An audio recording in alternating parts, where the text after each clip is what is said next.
What's up, y'all? I just came back from class, so you're gonna get probably like 2 videos from me tonight, maybe 3 if I can do my daily tea video before I go to bed. I have so much stuff to do this week.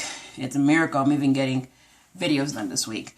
So this episode of Potomac was more of a filler. Y'all, I'm sorry, I literally just spotted that. I swear. Literally, these things sneak into our apartment like crazy. But my review for the episodes being kind of short, the main bulk is how I'm feeling about this season so far. I am pretty much over it. I'm over this fight. They are dragging this out so much as we expected. And the thing is, it's made me realize, and some other people who review the show realize, that this whole situation was mishandled horribly. It was mishandled by the 2 people involved and by the network. Was Monique at fault at this? Yes. Physical violence is never the answer. What should have been done from the jump was to have a sit-down meeting with these 2 women and basically realize that this was something that should not have happened. There's a suspension in place, and whatever they decide on, whether to bring it back to the show or not, that's a thing. That's what should have been done. The problem is that the network used this to their advantage because they knew there was going to be a moment for the season that they could use, because if we're going to be honest, the season was boring up until this fight. And if we're going to be fully honest, Potomac has not been doing good in ratings. It hasn't been good in ratings ever since it started. There was talks about after season 4 that they were going to pull the plug at season 5. Bravo wants to absolve themselves and make themselves look like they are the good network that can't stoop to that level. But really, they're the ones that promoted the hell out of these episodes, including the fight, and act like, oh no, this can't be on Potomac. But you guys showed us the footage in full, knowing that it was going to give you a ratings boost. So now you want to get the ratings, but then want to wash and absolve your hands of you guys doing anything. Y'all should have had these women sit down and try to figure out its resolution, whether it be a suspension or a firing. What you did was let this stress out. You have outside people from the group chiming in, whispering in people's ears, to the point where people are pressing charges. Now, Candace has every right to press charges, but at the same time, pressing the charges not only lengthens the problem and issue at hand, but it also puts you in bad in the network, because Bravo does not wear the illegal. They really don't. And to the people who are comparing this to the Portia situation, Portia, after the incident with Kenya, she was demoted the next season. The only way she was able to keep a spot on this show is because Nene vouched for her. Nene at the time still had a good in with Bravo and Andy. She was able to vouch for her on that part, even though Kenya called for her to be fired. She had someone vouching on her because she knew Portia. She knew what was going on personally and within the season itself. So I feel like in Monique's case, she has 2 things working for her. She has the fan audience. She has the audience support, because really, even though they see how she's at fault, they see for the BS of what the network's doing and what... I'm sorry, I had to kill on that. They see what the network's doing. They're trying to ice her out. They're trying to basically kind of make her like disappear. You know, we're seeing her in less scenes, which is we kind of expected. We're seeing her in less scenes. They're icing her out of promotion. The thing is that they expected for everyone to go against Monique and make her the villain. But the problem is the audience is not that one-sided. It's literally split in the middle, with the majority being the middle saying, look, both played their part in this. Monique was wrong for violence, but the fact is that y'all trying to make her into somebody she's not. You're trying to make her into a monster and picking every single thing, and that's not fair. We saw in this week's episode that she did have remorse, but she later said she changed her mind when Candace pressed the charges. Now, the problem with these are 2 women who are stubborn and will not accept accountability. And the problem is that instead of having a sit-down grown woman conversation, They literally poke and prod at each other on social media, back and forth, back and forth. And the group response to this has just made it more worse. And I don't like watching the after shows anymore because it's just like, y'all are in this hoity-toity, bougie-esque attitude as if y'all didn't grow up in middle class. Just because you have money does not mean people aren't ratchet. I've seen ratchet people who are wealthy and rich. There's a difference. Both sides still act a mess and still act like they're from a regular part of town where they grew up. And the thing is, the fact that the both of y'all still have hate for each other a year after this. And I'm not trying to sound like Golden Brooks on Hollywood Divas, but y'all, people are dying. Our people are dying, okay? Either from bullets from police or from COVID-19. It is just, you would think you would use this quarantine to basically, and seeing what's going on in the world, to basically be like, look, this has been stretched out for too long. I'm honestly over it, and I accept that I'm at fault here. Like, this has gone on for too long. Like, honestly, the fact that you're grown women with grudges that go this deep and you haven't found a solution to fix it. Like, even if one or both of you leave, are y'all still gonna stay mad? Like, that's not healthy. That's not healthy for your mind, your body, or your spirit. And that's a true thing. Like, you can't hold on to a grudge for so long. Like, what? Y'all are in your mid-30s. Like, seriously, y'all acting like children. Like, even kids can sort out their petty fights. Y'all let this thing go on for a year. And instead of being the grown adults and saying that you were in the wrong for this, you go on social media and go on these interviews to basically say, oh, they're doing this, they're doing that. It's just, it's exhausting. And it's making people not even want to watch the show. I won't be surprised if the ratings go back to where they were before, just dipping down. It dipped down for this episode. And let's get on to the actual network tea. I feel like if they don't have a resolution for this, it's going to hurt the show. Because right now, people aren't here for the dragging of this fight. And to be quite honest, when the time comes for the reunion to shoot, even if Monique apologizes, it's not going to be enough for Candace.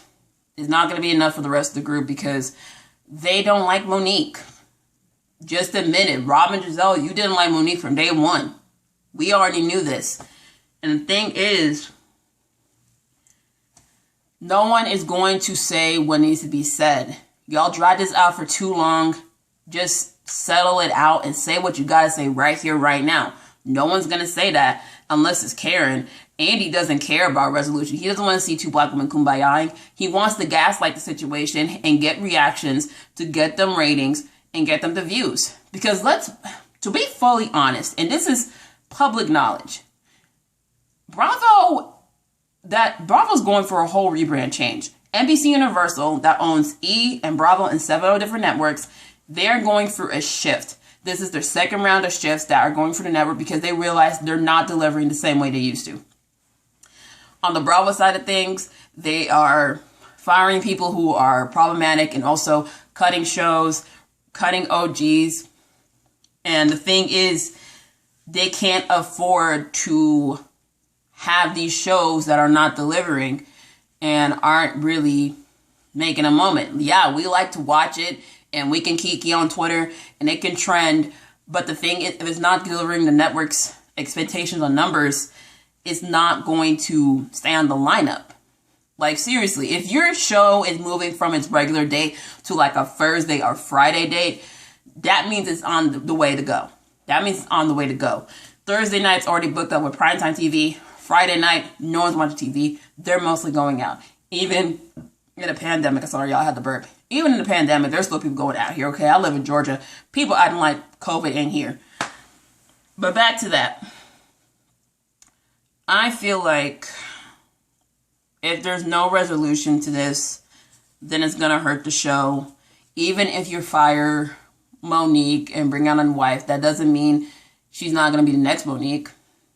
That doesn't mean she's not going to react to a possible cast member kind of gaslighting her.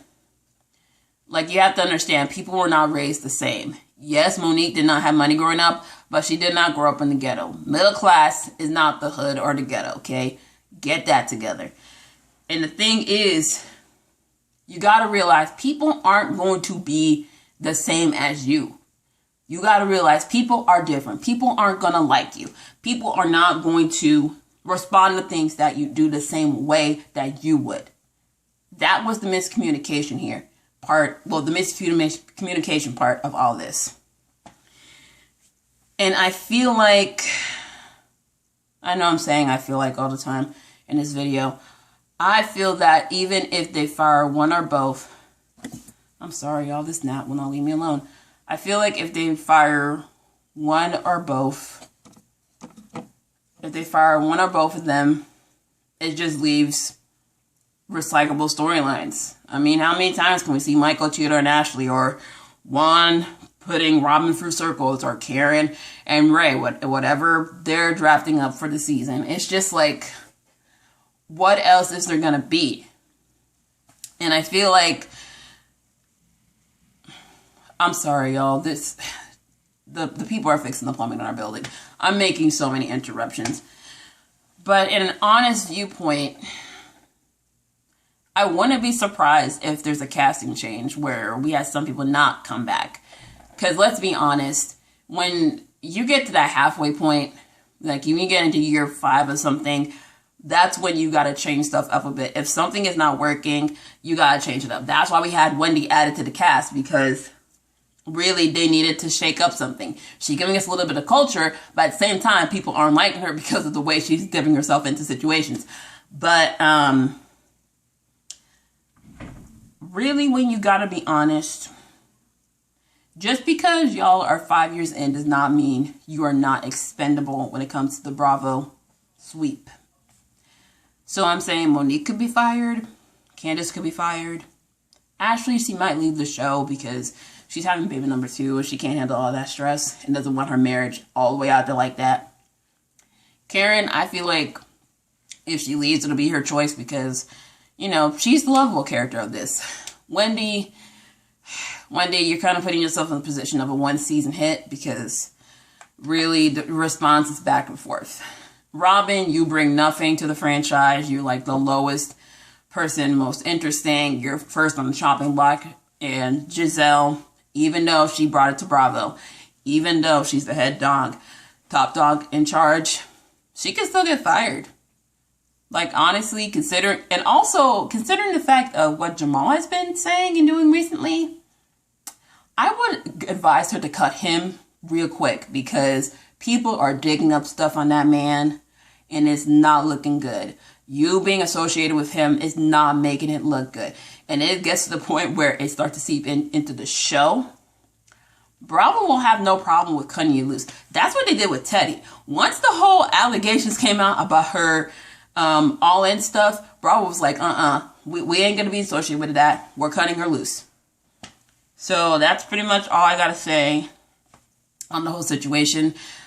And I'm kind of disappointed because I got into the show during quarantine and I was really interested to it because, you know, Atlanta hasn't delivered in a while and I'm a fan of Potomac, but at the same time, it's just like, y'all making me kind of dislike this show and it makes us not want to watch. But anyway, let's get into this review of this episode. So like I said, this is a filler episode. Just to get through certain parts. Wendy, she only had like one scene in here.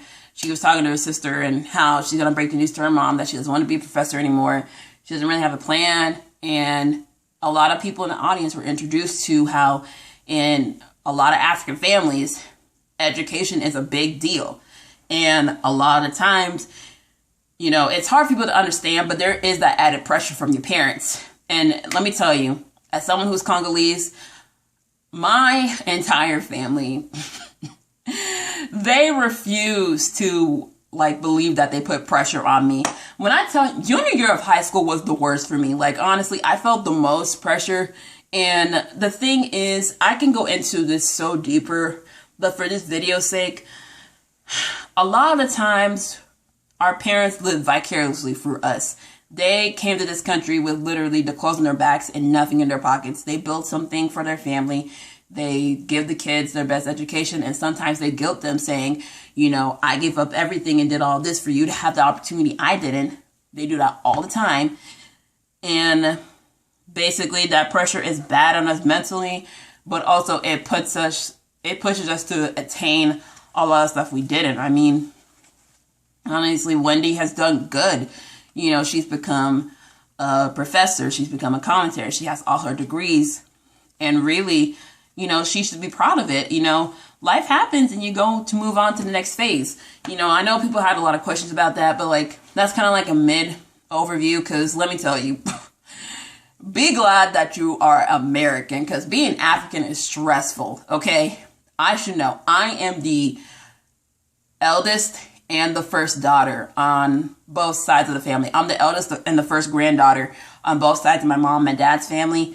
Child, I'm at that stage where they're asking me and pressuring me to get married, even though I'm 23, still getting this degree, has student loans to my name. Oh, girl, child, when they start pestering about when you're getting married and when you're having kids, oh, girl, it's going to be irritated. They're going to be setting you up on blind dates, trying to get you in courtships. It's just, oh my God. But I did like that introduction of Wendys Culture, and I'm looking forward to next week, because they're having the, you know, the introduction party for her baby, her youngest daughter. And y'all were coming at her in the comments about like her being extra. First of all, this was filmed a year ago, so it does not match up to what's happening today. You know, and SARS, you know, police brutality going on in Nigeria, Black Lives Matter. Make sure y'all educate yourselves, because that's our Black lives right there too. Anyway, Africans, we are extra when it comes to parties, whether it be a birthday, graduation, a wedding. Child, let me tell you something. My cousin Luno, when he was born, you know, he was born in the States. We didn't meet him until he was like about almost 2 months old. We had a whole feast for him. We had a whole party. My aunties were cooking in the back. We had the music playing. We were waiting for him and his mom to come from the airport. We had a good old party. That's like a low-key party, okay? When it's a birth of like a new baby, especially if you're like in the States, because there's only like a good, like small amount of Africans in the area. That's why when I went to college, I found my people in like the African Student Alliance. I was like, yes. And let me tell you, we know how to party. Our kickbacks are great. Oh my God. Y'all ain't ready for next week. We about to show y'all our culture. Okay. Oh man, I talked about Wendy so much in this part. Robin got tax issues. She owes IRS almost $90K in back taxes. She decided to be her own accountant. I'm just like, Robin, you came at Karen for her and raised tax issues, and now karma's coming right back at you. Why the hell would you be your own accountant after all the stuff you went through financially from the guy that took y'all's money? What, you couldn't go to H&R Block and have the guy do it? Like, I go to H&R Block. As a college student, I can afford to go to H&R Block so he can help me with my taxes. Girl, no. And one has every right to be mad. And, you know, she tried to do the whole like role play thing, and I'm just like, Robin, no. Robin, I don't know what's going on with your wigs. The wig you got in the preview, it's a red curly one that's just not cute. It looks like the wig they tried to put on Starfire that first season that we all dragged them for. Then there's this long wrap ponytail that the yaki free C hair is just, girl, what? Like, you do fine with just the lob, okay? The blonde lob, that's your look. You're fine. Also, Robin has taken the position to be the bone carrier because she paraphrases what Karen said at the meeting to Monique over to Candace. And Candace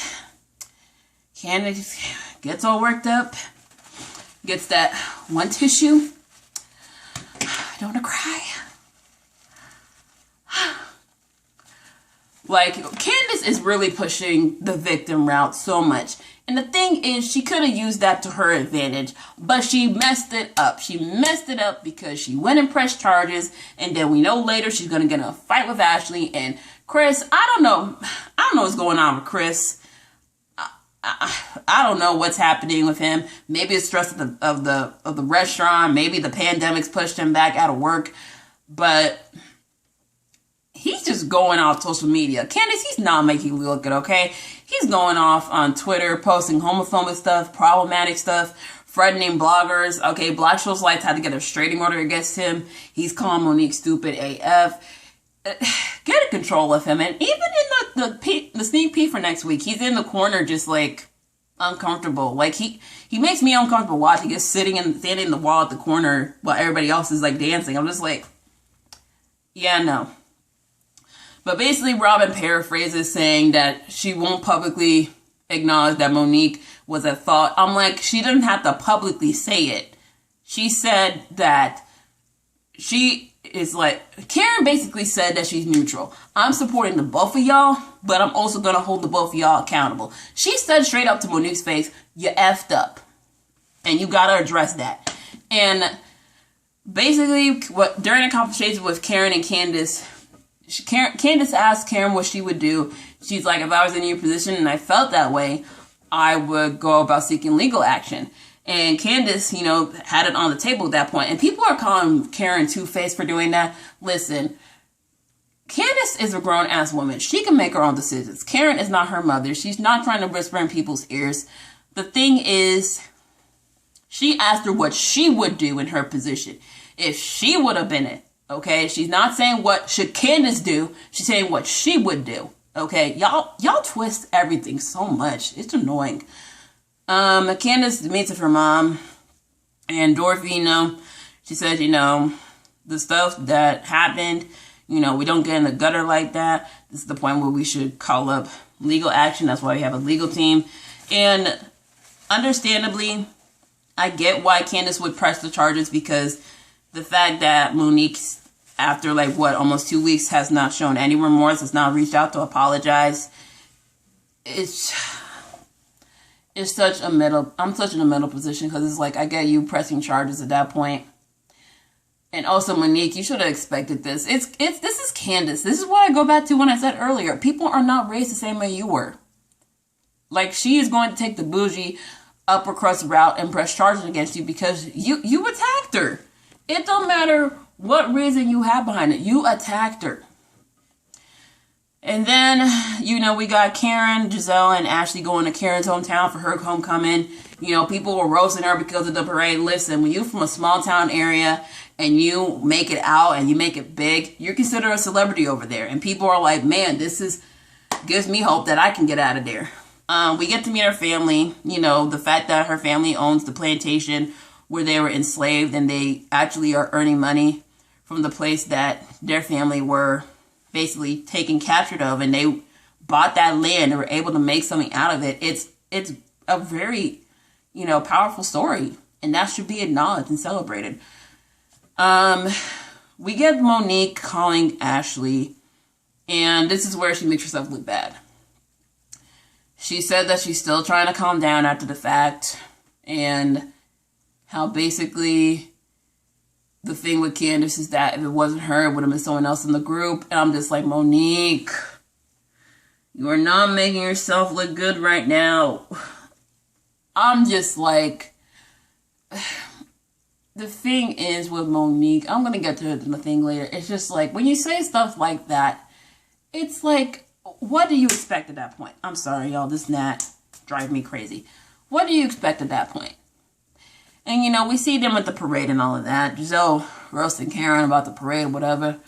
And let me just get Monique's part out of the way. So Monique and Chris have their pastor over and his wife. They're talking about, her current state. Monique tries to change the narrative of what happened to make it look like she was provoked. But her pastor know her.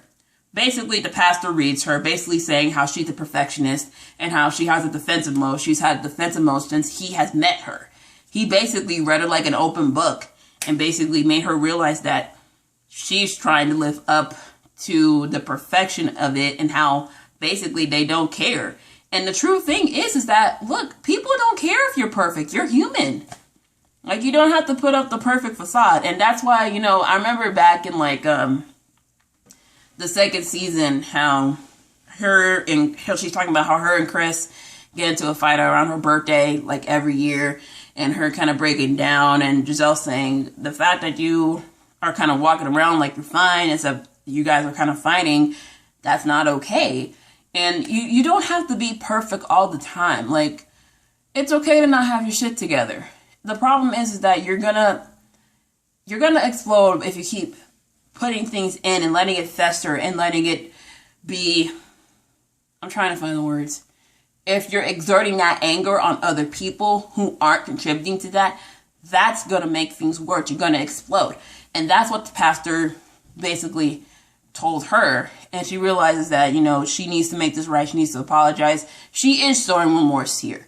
Okay, I know people are kind of side-eyed about it because of what she's doing right now. But the thing is, she did have remorse. She did want to reach out.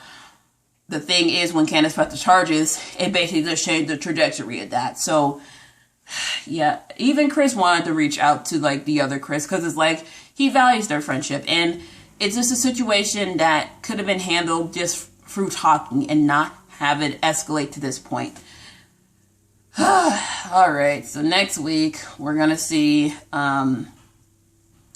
we're going to have the introduction party of Wendy's daughter. We're going to have Ashley talk to her brother about Michael. I didn't know Ashley had a brother. I didn't know that. Then we're going to have Karen and Murray talk for their stuff. But the main bulk is going to have Candace pressing the charges, and probably Monique counter pressing the charges. And, you know, I don't like her talking about it at the baby's party. I'm like, man, you could have discussed this at, like, dinner somewhere else. Ugh. I'm just over it, y'all. I really am. But anyway, that's my review for Potomac this week. Let me know in the comments what you guys want me to review. I'm reviewing The Bachelorette, so I'm going to watch it tomorrow because my TV here does not have ABC for some reason. So I have to watch it on Hulu the next day.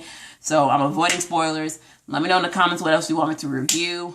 I'm going to have my Atlanta video hopefully by tonight. So look out for that. Subscribe to the channel. Follow me on social media in the description below. Your girl, peace out. My love. Have a great day. Bye.